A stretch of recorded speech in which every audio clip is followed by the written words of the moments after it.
जी नमस्कार राजगढ़ वासियों की 9 सितंबर से मैं इस बात की जानकारी लेना चाह रहा हूँ कि जो राजगढ़ में 108 है वो रोजाना पर डे कितने पेशेंट राजगढ़ में भर्ती करती है, वहां से पेशेंट को लाती है।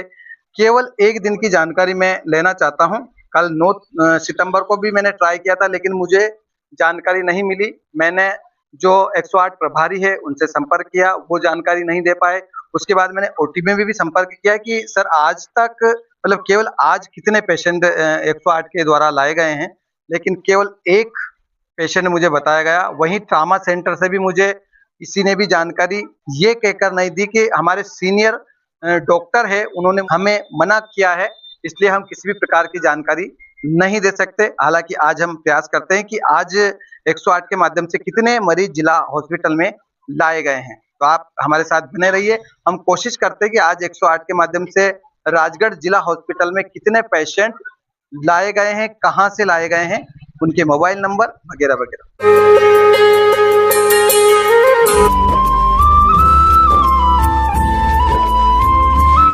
सबसे पहले हमने ये जानना चाहा कि आखिर 9 सितंबर के दिन जो जिला हॉस्पिटल है उसमें कुल कितने मरीज 108 के थ्रू कहां से लाए गए, कितने किलोमीटर दूरी से लाए गए और वो पेशेंट कौन है, उसका मोबाइल नंबर, और वो जो मरीज 108 के थ्रू लाया गया है वो हॉस्पिटल में भर्ती है या नहीं।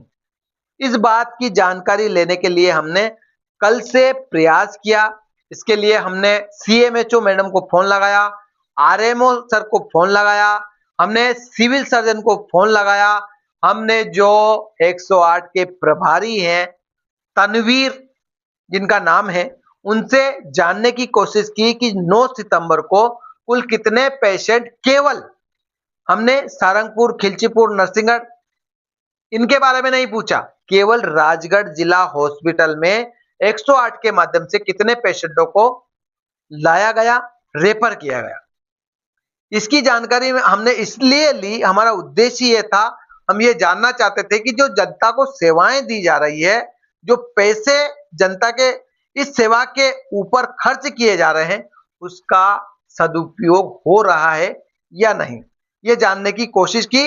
और ये कोई भी जान सकता है, जनता का हक है जानकारी लेना, जायज जानकारी लेना, और इसमें कोई हमने ऐसी जानकारी नहीं मांगी थी जो देने के लायक नहीं हो। लेकिन जब हमने डीएम सर से बात की तो सबसे पहले ये रिकॉर्डिंग सुनिए, उनने हमसे क्या कुछ कहा। राजगढ़ जिले में जितने भी एम्बुलेंस चलती है उनका सारा डेटा इनके पास होना चाहिए और होता है, लेकिन हमें जानकारी नहीं दी। तो हमें और ज्यादा डाउट हुआ, हो सकता है ये क्यों छुपा रहे हैं, राजगढ़ वालों को हमें टालते नजर आए। आइए हम आपको रिकॉर्डिंग सुनाते हैं और जानते हैं कि उन्होंने क्या कुछ कहा। हाँ नहीं, ये वाला मैं नहीं दे पाऊंगा, ये ऊपर से ही आएगी जानकारी। ठीक है। नहीं नहीं यार, वो जैसे अपन जिला देखते हैं तो बोला अपने पास भी तो डेटा रहता होगा यार। नहीं नहीं, अपने पास में कोई डाटा ना, वहीं से ऊपर से डाटा आता है कि इतने, जैसे आप सपोज कीजिए एक गाड़ी ने हमारी 10 केस किए, ठीक है, तो 10 केस किए तो उनको पता होता है ना कि 10 केस किए हैं और ये गाड़ी इतने बार डिस्ट्रिक्ट हॉस्पिटल आई है, इतने बार इधर व्यावरा गई है, तो उनको वो फिल्टर लगा के तब देते हैं। ऐसा नहीं पता हो पाएगा ना, पूरा क्लियरिफिकेशन नहीं हो पाएगा। फिर तो वो ये जो एम्बुलेंस वाले ये कहीं क्या बोल देंगे, कैसे क्या करेंगे फिर भोपाल? नहीं कुछ भी जानकारी दे देंगे तो ये नहीं क्यों, ये जानकारी कोई गलत थोड़ी देंगे। इनके पास में पीसीआर होता है, पीसीआर में लिखा होता है बाकायदा हमने पेशेंट को कहाँ शिफ्ट कराया है। अगर डिस्ट्रिक्ट हॉस्पिटल शिफ्ट कराया है तो डिस्ट्रिक्ट हॉस्पिटल में लिखा होगा, और वही जानकारी जो इनकी जानकारी है, वही जानकारी जो ऊपर अपडेट कराते हैं, वही डाटा वो शेयर करते हैं वो लोग। तो वो जो ये करवाते हैं वही तो मांग रहा था यार मैं। हाँ, तो मैं बता रहा हूँ ना, वो जो डेटा है वो ऊपर से ही मिलेगा। जैसे सपोज करो एक गाड़ी ने हमारे 5 केस किए, ठीक है, तो पांच बार डिस्ट्रिक्ट हॉस्पिटल आई या कहीं और गई, तो वो जो आएगी तो वो डाटा ये लोग मैनुअली लिखते हैं पहले पीसीआर में, ठीक है। फिर अपना क्या रोल है सर फिर इसमें?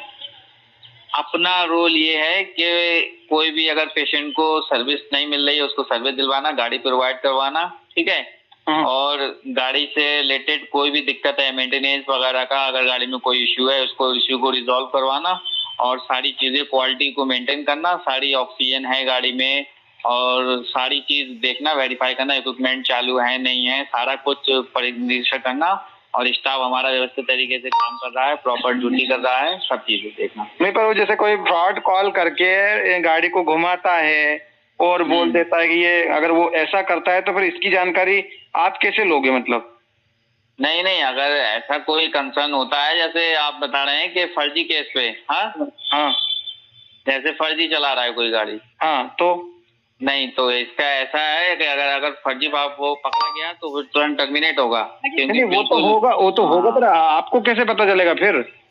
नहीं, हमको कैसे पता लगेगा? हमको तो ऐसे पता लगेगा जैसे उसको पेशेंट, उसने कोई केस किया, समझ लो तो फर्जी चल रहा है वो, ठीक है, फर्जी चल रहा है वो, पेशेंट को कहीं तो कुछ कहीं नहीं शिफ्ट कराएगा, ठीक है, तो शिफ्ट कराएगा तो सीसीटीवी में आएगा ना, और जब नहीं आएगा सीसीटीवी में तो फर्जी किया है। नहीं, अरे पर अपने सारी पूरी बात का सार ये है कि अगर कहीं से वो लाया तो वो यहाँ कहीं तो एंट्री करता होगा, मतलब। हाँ, ओपीडी कटाता है वो, ओपीडी का जो पर्चा होता है ना, वो कटाता है ओपीडी। बिना ओपीडी के से कैसे शिफ्ट करा देगा पेशेंट को? सपोज करो कोई आरटी हुआ, ठीक है, आरटी हुआ, ओपीडी में सारा डेटा रहता है उसका।